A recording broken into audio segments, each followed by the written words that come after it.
So, my name is Craig Galanti, and I am a resident of Porter Ranch, 26 years, raised a family, run a small business out of my home. I'm not a member of Save Porter Ranch. I'm not a member of Food and Water Watch. I'm a lot like you. I'm just simply a resident that got very involved. Quick raise of hands. How many from the San Fernando Valley? Okay. How many from the gas company or their legal firms? Leave your hands up, please. Okay. You're probably here. And that's fine, and that's okay. Because I think what you'll learn here today, and I assume you're some of their better and their brighter people, and you always have choices of where you work or who your clients are. Okay? And I don't mean that in a disrespectful way, but just you should be aware. And we'll talk about those kind of things here. So this is a very long anticipated presentation from Dr. Nordella. We have a few speakers that will come in here in a minute. But I am probably the least important person in the room. But there's some things I want to share with you. Let me read something to you regarding the largest methane blowout in U.S. history. The disaster that occurred at Aliso Canyon is a singular, unprecedented event. See if you agree with these statements. There's never been such an extraordinary toxic release, so we are in uncharted waters in determining what health impacts, if any, could result in the long term from these exposures. To not demand an appropriate health study would be to deny the facts of the situation and ignore the health needs of the affected community. Who would agree with that? Applause is welcome, please. Would you like to know who wrote this? The LA County Department of Public Health. Okay? These ambitions are true. These ambitions are correct. But things happened that got in the way. So not only us as a community, largest methane blowout in U.S. history, a lot of attention, a lot of media showed up, a lot of public officials showed up, a lot of agencies showed up. But the net result, after almost 2 years, is there's no long-term health study. There's not even a root cause analysis. I'm going to go quickly because there's a lot more important people that want to get up here and talk. But look, there's no seismic study. There's no emergency response that the first responders, our local fire, is supporting. They didn't even put subsurface valves, and that would have stopped this whole blowout from happening. They didn't even do it today. There's no independent methane leak monitoring system. And this is, to me, is very, very important. There's no demonstrated need for this facility to exist. But yet it does. And none of these things happen. But why? That's the key word, folks. Right? And influence could take a lot of different forms. What do you suppose, just shout it out, what do you suppose influenced no root cause, no health study? What? Money. Thank you. Money, of course. Money again. And money can take its form in a lot of different ways, right? Political contributions, a job security, okay? But there's other influences too. Alignment of agendas. You scratch my back, I'll scratch yours, right? There's familiar relationships. Your sister could be on the board of directors.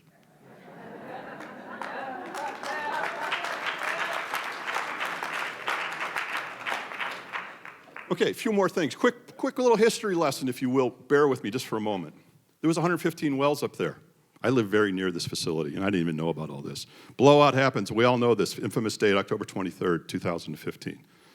1.5 years later, there's a total overhaul of the field. Aliso Canyon is under immense retrofitting. I live very near there. Trucks were in and out constantly. Here's one of my favorites. Dogger and the PUC touts repeatedly Aliso Canyon is the most heavily reviewed gas storage facility in the country.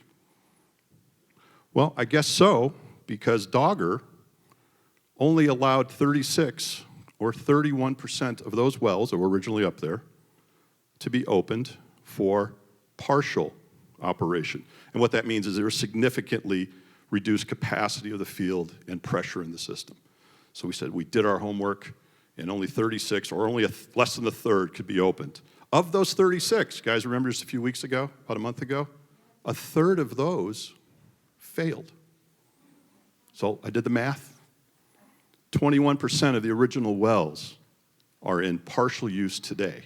So after all the rigor, all the touted, most reviewed field in the country, only 21% pass. Okay, I'm sorry, right? If you're a freshman in college and you are very ambitious and you worked really hard and you get a 21% in your organic chemistry, you would likely conclude this is not the major for me. Yet Aliso Canyon, with only the best of the best wells open, has failed the mandatory flyover leaks. How long has Aliso Canyon been leaking? If these are the best of the best, highly scrutinized, but they can't pass a flyover, how long has it been leaking? 44 years. Okay, it gets worse, right? I did the math again. 722 days, and Aliso Canyon has only had 2 days of withdrawal. And I hope a lot of you go to the bar afterwards and talk to the people that are in the know about those 2 days. They're very suspicious. It really didn't need to happen. So 2 winters, 2 summers, including this amazingly terrible heat wave we had this summer in 2017. But why is Aliso still open? Influence again. So I want you to ask yourselves, what can I do? You can be informed, and if you become involved, you too become influential. And we're going to help you today with the informed and how to become involved. Dr. Nordella is going to lay out for you some amazing stuff, and some really dedicated and talented people are going to help you become involved, specifically Food and Water Watch and Safe Porter Ranch. So if you have those 2 things in the combination of becoming influenced, what galvanizes it? What strengthens it? Organization, right? So what the folks that want this field to stay open and pollute us and poison us and all the rest of the things is a fragmented group, because they're far better at being organized and aligned, politically, have political influence, legal influence. But if we remain informed, involved, and organized, our influence is exponentially greater. Okay? I'd like to introduce someone who has been exceedingly well informed and exceedingly involved, and one of our best advocates. I'd like to introduce Henry Stern. Senator, come on up, Henry.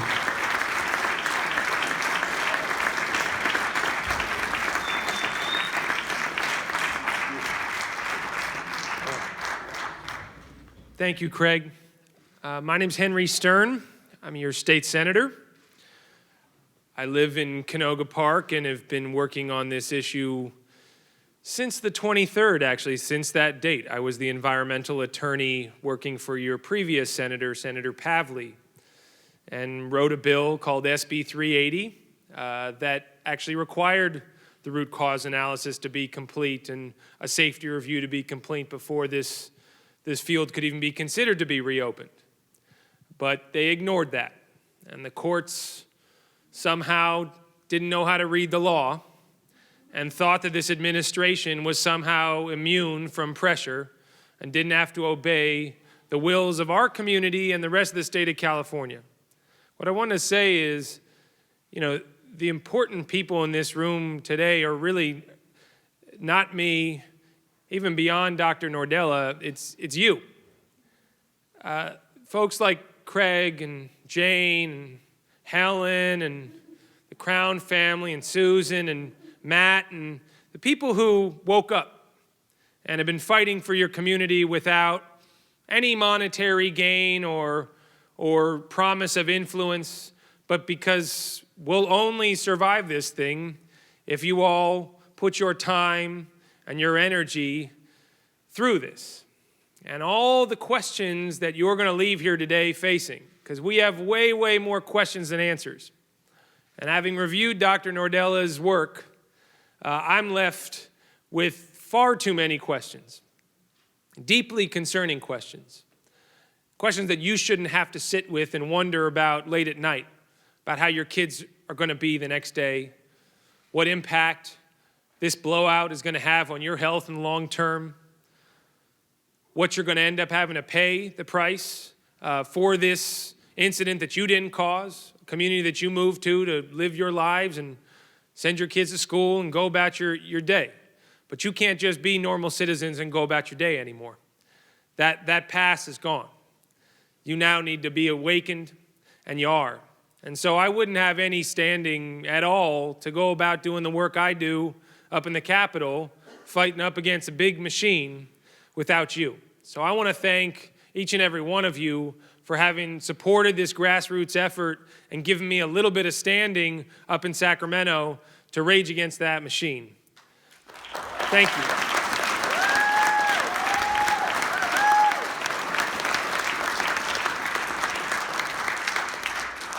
But I wanted to be very clear about something today. That facility should have never been reopened. Never. Should have never been reopened. Governor Brown has all the authority he needs to shut that facility down now and forever, and he must. We have to shut Aliso down now and forever. Now and forever. And I'm not going to stop until we get there. And you can't stop either. You can't stop either. You can't stop. It's not going to be easy, but the truth is on our side. And the fact that we still don't know what chemicals they've emitted from that facility, why there was barium on your couches, why we're going to find examples of certain chemicals here that really aren't associated with just natural gas and mercaptan, some standard business as usual kind of leak here. That's what the gas company is going to tell you. But I trust science over politics. And today we're going to learn things that defy the politics, and that's our job, is to be beyond politics and to find ways to tell our story beyond our community and let everyone know all throughout Los Angeles and anywhere else in California and anywhere else in this country that justice is indivisible, that the injustice that has been perpetrated upon our community is an injustice that affects us all. And you can't isolate Porter Ranch and the North San Fernando Valley and say, well, that's the middle class, that's the suburbs, and we don't matter. Right? You're not dealing with poverty in Southeast Los Angeles or you're not out in Pacoima or you're not in Flint, Michigan or you're not in the Deep South or you're not being hit by a hurricane. You know what? There is an arc of justice that is one unified line, and we have to bend that arc in our favor to help everybody here because everyone's going to pay the price. You just had to bear the brunt of it initially, but all the ratepayers of Southern California are on the hook too. Because what the gas company wants to do is they want to keep all the profits and stick you with the bill. And it's not just you they want to stick with the bill. They want to stick all of Southern California with that bill. And that's actually what connects us, right? Because if they're having to pay for this thing too, the rest of Los Angeles is going to wake up. We passed a bill through the legislature, which is sitting on the governor's desk today. And I would ask your help to urge him to sign it, SB 801. We could not get closure through the legislature this year. We're going to try again next year. We're going to try to get these chemicals brought into the light of day. But we did get a bill through that said all the penalties and fines that the PUC, we hope, imposes on this gas company, and I believe they will. I believe they will do the right thing, and if they don't, we're going to make them do the right thing. But all those penalties under SB 801 have to be set aside for us to mitigate the health impacts, to pay for that public health study, because $1 million will not do, and the South Coast measly settlement with the gas company won't do, but we're going to have to make sure that we have the funds necessary to get you all answers. So, today's not about me. It's about you all starting to peel back the onion here and really find out what's going on. But I just want to pledge my undying support and daily diligence, along with my staff. This is the top priority in my office. It's the reason I ran for office in the first place. It's the only reason I do what I do. So, thank you. It takes courage. It takes courage. You all have shown that courage, so thank you for stepping up in large ways and small, and we got your back. I promise you that, so take care.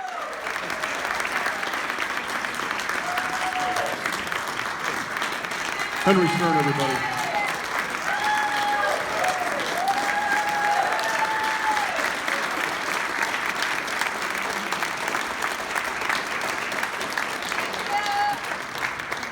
Thank you very much. Thank you to Henry. Actually, I met Henry. I had no idea who you were. You were at one of the events at one of the churches in Porter Ranch, and you were just walking around, and it was after everything had been presented. Pavley was there, many others, and I just looked at this guy and I go, "This guy just knows what's going on." He was standing there by himself, and I went over to talk to him, and I said, "So you seem involved. What do you take? What's your take on this?" And you might not remember this, Henry. You meet a lot of people. He said to me, "I've been fighting these guys for a long time, and the community needs to stick it out for the long haul because these guys are a tough adversary." Okay? He's been true to his word. He's partnered with us. His door has been open. Thank you, Henry. Very much appreciated. Okay. So our next speaker is R. Rex Parris from Parris Law Firm. Rex. Good afternoon. You know, normally when I do some presentation, I like to figure out a way to get everybody up and say something really joyful and, you know, get you in a good place. But that I couldn't figure that out today because what we've discovered is much worse than we thought, much worse. And, you know, I find it interesting that, you know, the people that are really involved in this, they spike with rage occasionally. You know, like Matt, where's Matt? Yeah. He'll spike with rage. And there he is, he's back there. And how else could he behave?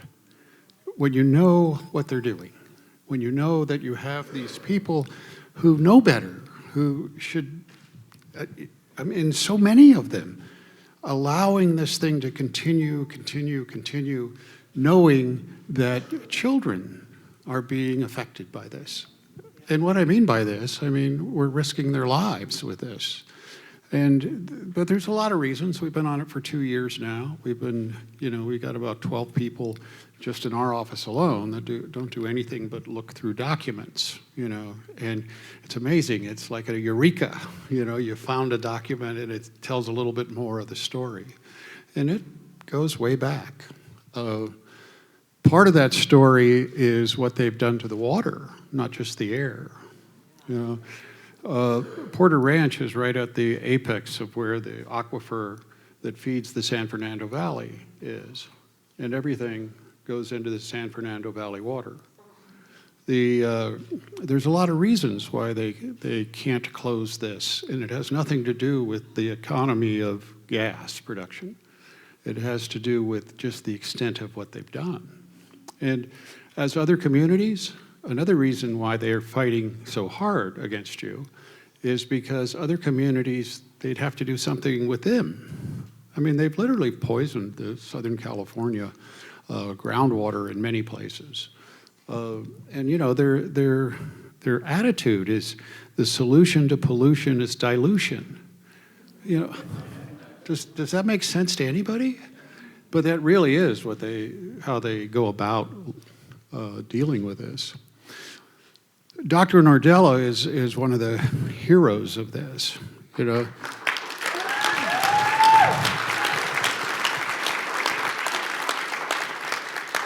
And, you know, oh, by the way, I forgot. This is Patricia Oliver, if you don't know her. For 2 years, 7 days a week, all she does is this case.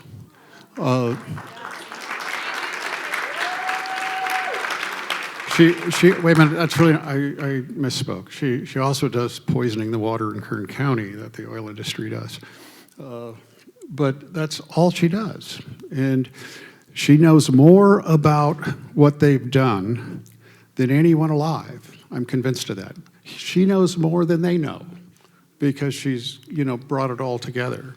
One of the things she did, before I go into what Dr. Nordella discovered, was she brought in a guy who worked on the BP case from the industry, and what his job was after the blowout was to train the Coast Guard on how to police the drilling in the ocean, because they changed who is regulating it now for very good reasons.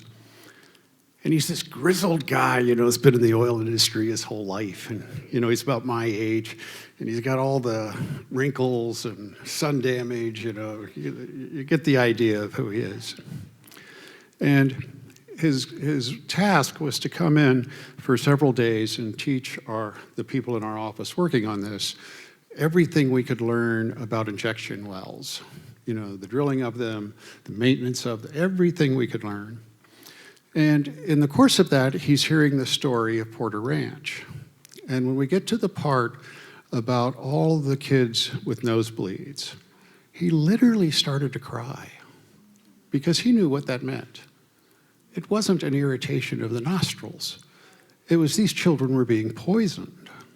And remember how they came out and announced to the world, oh, it's just an irritation.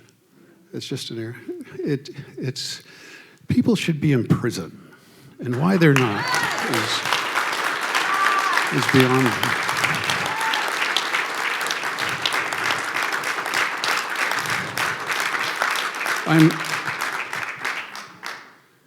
I'm also the mayor of a city, and so when I hear things like influence, I know a little bit more from the other side of exactly what that means.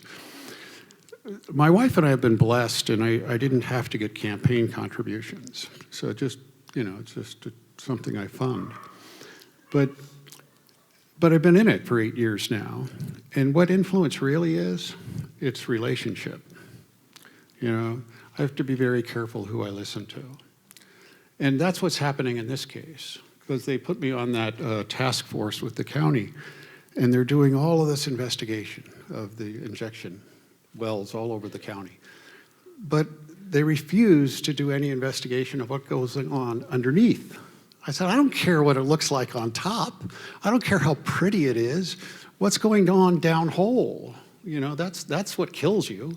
The state does that. The state, who's appointed by the governor, and we all know that story. It's rigged against us, make no mistake. Anyway, so Patricia tells me about this guy named Dr. Nordella and the testing he's doing. And I'm 65, and I've learned to be very suspicious of people who are do-gooders, because when you start looking under the surface, you oftentimes wish you had looked sooner, And so when she's telling me about Dr. Nordella, I said, well, yeah, maybe. And then let's do our own independent testing. And everything he said was confirmed with independent labs. Everything he was telling us. And what he's telling us is a horror show. He really is one of the heroes of this. He sacrificed his career.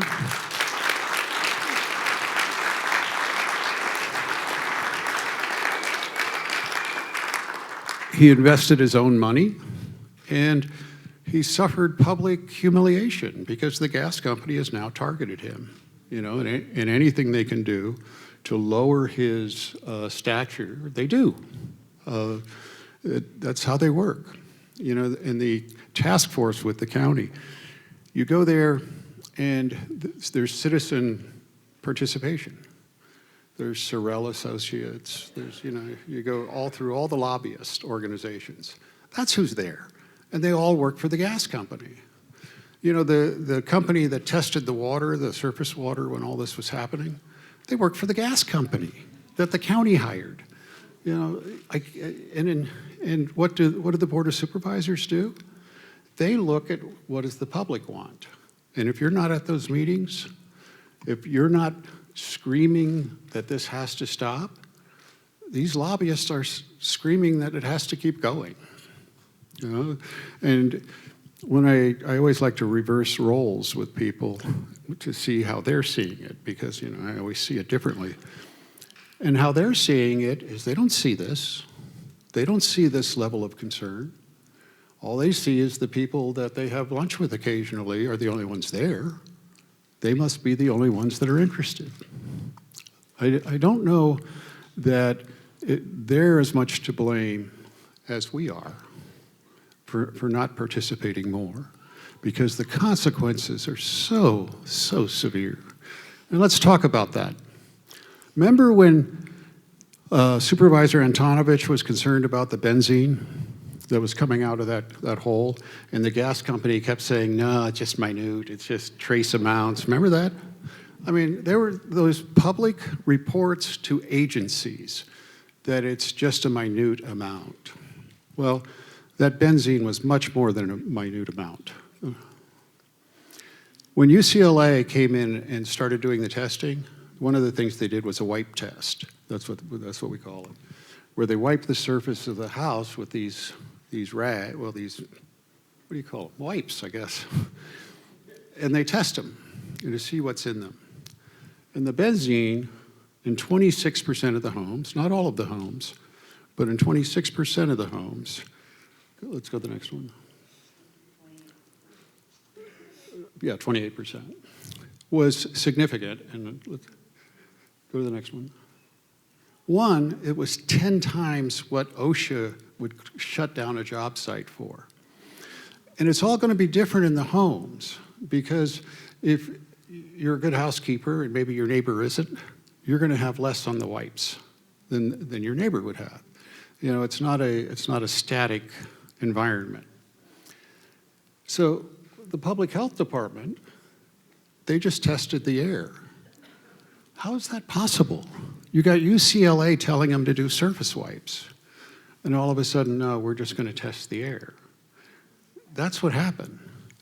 A lot of that stuff, depending on if you took advantage of getting the home cleaned and how well they cleaned the home. Did they clean the vents? That was the real poison point here, is you draw air from the outside, you air condition it.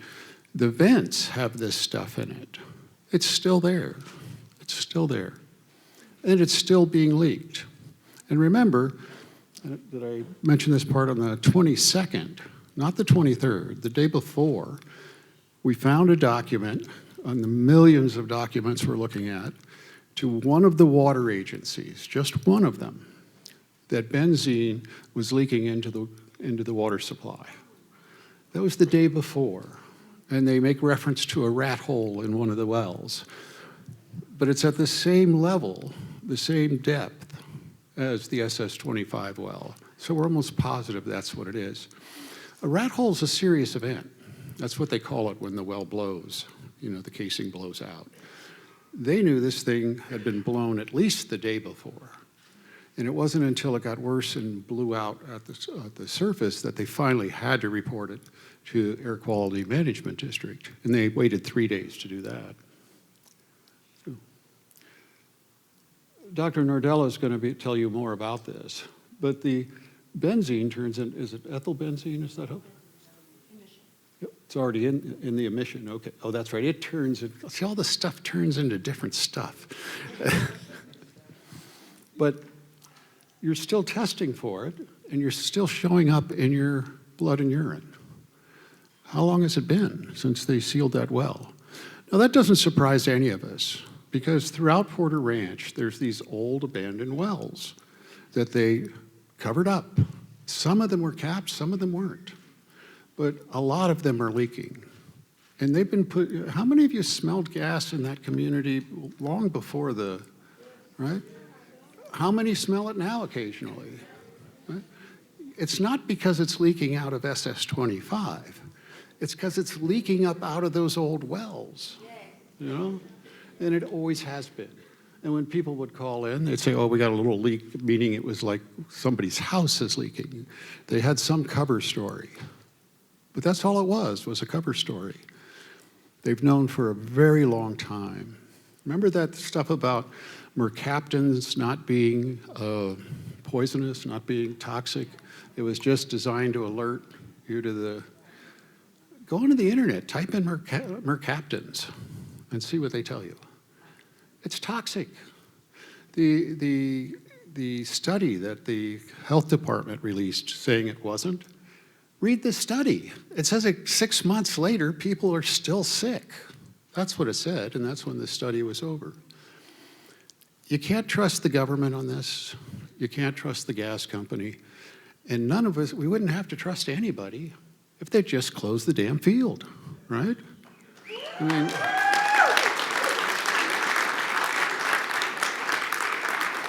it's not rocket science that they've got a serious problem. One of the concerns I think they have is just how deep that problem goes, meaning how far into the San Fernando Valley does it go? I think it's much worse than any of us thought 6 months ago. Acrolein. Porter Ranch Homes, 96% positive. More importantly, the schools are positive for it. That's a poison. But look where it compares. You know, Phillips Refinery, in the heart of the refinery, has less in the environment than you do. It makes zero sense to say that they've solved anything there. Good. And look what it causes. Asthma.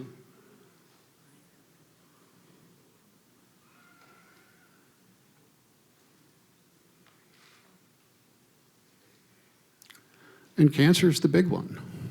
You know, let me tell you a little story. 12 years ago, 23andMe opened, might have been 10 years ago. Anybody do 23andMe? It's where you spit in this tube, send it in, and they give you your DNA, you know. So I do that. And one of the things I'm prone to is prostate cancer. I have the gene for it. So now I'm watching for it. And so as soon as my PSA level went up a little bit, I go to the doctor, they do the exam, oh, you're fine, don't worry about it. But I'm thinking, I got that gene, you know, I got the gene. So I went to another doctor. Turns out I had a fast-moving cancer. It wasn't slow-moving, it was fast-moving. Had I not known that I had that gene, I never would have got the second test. And that was like 6 years ago, I'm fine, you know. They got rid of it, cut it out, it's all good. Had I waited 6 months, I wouldn't be having this conversation with you. What does that mean to you? You're susceptible to all kinds of cancers now that you wouldn't have been otherwise. And it means you have to spend the rest of your life, every year or so, getting thorough exams. Any danger sign, you have to take action, because you're now at risk, because we don't know how long you've been exposed to this stuff, and we don't know how your body's going to react to it, and we don't know what other stuff it's mixed up with. You know? We do know that the people who were in the bedrooms that faced the formation are having far more significant health problems than people whose window faced the other way. And we keep seeing that as we get our questionnaires back. And, you know, benzene's always the big one. They knew that. They knew that. The whole time, they'd have a press release day after day after day that there's nothing to be concerned about. Remember? I mean, unabashedly, nothing to be concerned about. Well, how can you report benzene leaking into the water supply the day before, and then 3 days later start reporting that no benzene, no problems? Okay. Is that it? Now, Dr. Nordella is going to give you the science. He's going to tell you what he's discovered. Listen to him, because what we've learned, he's the real deal. Thank you. Thank you very much, Rex. And Dr. Nordella is a real deal, and you're going to hear from him in just a minute. There's a couple things that I want to do. Okay, real quick, what happened in Flint, Michigan? Quickly. Cancer. Lead in the water, right? Okay. Who's ever heard of Dr. Mona Hanna Atisha? Anybody ever heard of that name? Okay, I wouldn't expect you to. But Dr. Mona, I like to call her, was a physician at the local children's hospital in Flint, Michigan. And she noticed something. She was the doctor that found the toxin in her patient's blood. We're going to see an interview about the whole story. But what I want you to focus on is the incredible similarities of what's happening to us. Because Dr. Mona was met with great opposition. The bullies came out. And who are the bullies? Fortunately, yeah, go ahead, shout them out. Who are the bullies? The ones that are supposed to be protecting us but didn't. Take a look at this video. It's a public health crisis of massive proportions. Lead in the water supply in Flint, Michigan. People breaking out in rashes, losing hair. The doctor who sounded the alarm was ignored, but not anymore. ABC's Alex Parris is following the investigation in Flint tonight. 3, 2, 1. It was supposed to be a moment of triumph. Cheers erupted as the then mayor of Flint, Michigan officially turned off the water feed from Detroit. Here's the Flint. And began pulling its supply from the local Flint River. Little did they know that this cost-cutting move would have devastating consequences. Cheaper than using Detroit water, but at what cost? Everybody's health, people dropping over dead and getting sick. Clean water! Now, almost 2 years later, Flint is in a state of federal emergency. Our children should not have to be worried about the water that they're drinking in American cities. That's not something that we should accept. President Obama releasing $80 million in aid to Michigan to help Flint repair its water infrastructure, as National Guards continue to cart in thousands of bottles of water and filters. But on that day, back in April of 2014, as the mayor pressed the button, no one knew what they had put into action. Just weeks after the switch, complaints began pouring in about the discolored and foul-smelling water running from the taps. And there were the mysterious ailments you can see in these photos of 2-year-old Sincere Smith, who would become the face of this public crisis, suffering from severe rashes, hair loss. At the time, his mother had no idea what it was, and she was not alone. It's my son Jordan. He's been in the ER twice, early summertime with the rash all over his body from the water. Today we went in for high fever, cramping, sore throat. Mothers like Brandy Luck were starting to turn up at emergency rooms all over Flint. This is Jaden. Jaden was seen today for a severely sore throat, very swollen, very red. Longtime residents Jacob Urek and his wife had taken to bathing their young children with bottled water. You hear of all these Legionnaire's disease or the dermatitis, all these different things that are happening more and more frequently, and nobody's accountable. No one's been prosecuted. No one's served a penalty for this, except for the people of the city of Flint. For almost 2 years, complaints from this city of 100,000 residents went unanswered, but independent test results were beginning to provide a chilling answer: high levels of lead in the water. So lead is an irreversible neurotoxin. Once it is in your body, the damage is done. Dr. Mona Hanna Atisha, director of pediatrics at the Hurley Medical Center in Flint, was one of the first to sound the alarm. And what we noticed was that after the water switch, the percentage of children with elevated blood levels doubled in the entire city of Flint, and then in some neighborhoods it actually tripled. But when she released her findings in September of 2015, right away we were attacked. We were told we were wrong, that we were unfortunate researchers, that we were causing near hysteria. 2 weeks later, officials could no longer ignore the signs and officially declared the water unsafe. And this week, the fallout, as over 270 pages of internal emails and documents came to light. It's a damning look into how officials ignored blatant warning signs The emergency order was yesterday. Some of those signs were uncovered by this man, EPA investigator Miguel Del Toro. I never imagined that this would happen in the first place. He was one of the first to warn about lead in the water. After resident Leanne Walters called in a complaint in early 2015, Del Toro went out to her house to test the water there.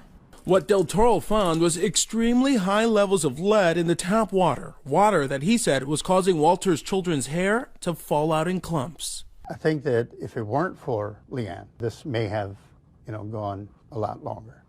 After talking to the State Department of Environmental Quality, Del Toro made another stunning discovery.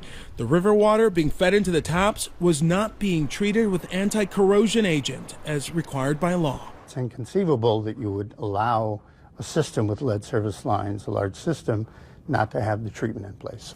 In the spring of 2015, Del Toro warned the agency that the state was understating the lead levels in the city's water.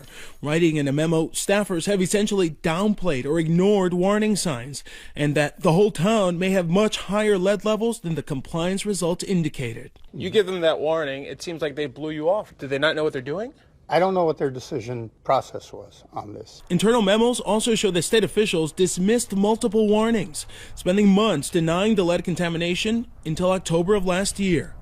It's upsetting to see what's happened there. Shouldn't have happened.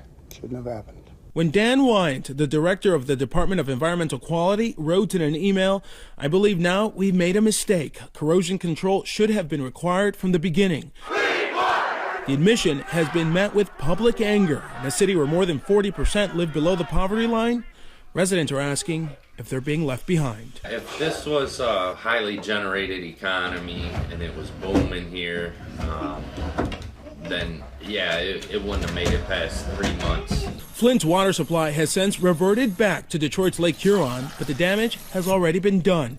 An independent task force conducted a review of the state's handling of the water crisis and found the DEQ's response to the public to be one of aggressive dismissal, belittlement, and attempts to discredit these efforts.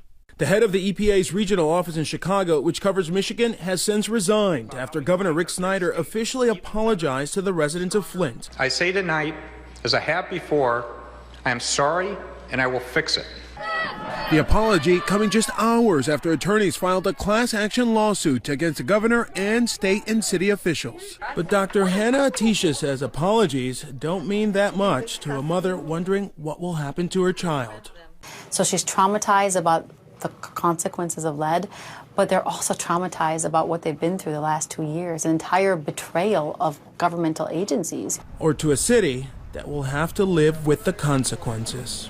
You expect when you turn on your water, you expect it to be drinkable. And you've been told for almost 2 years that it's safe.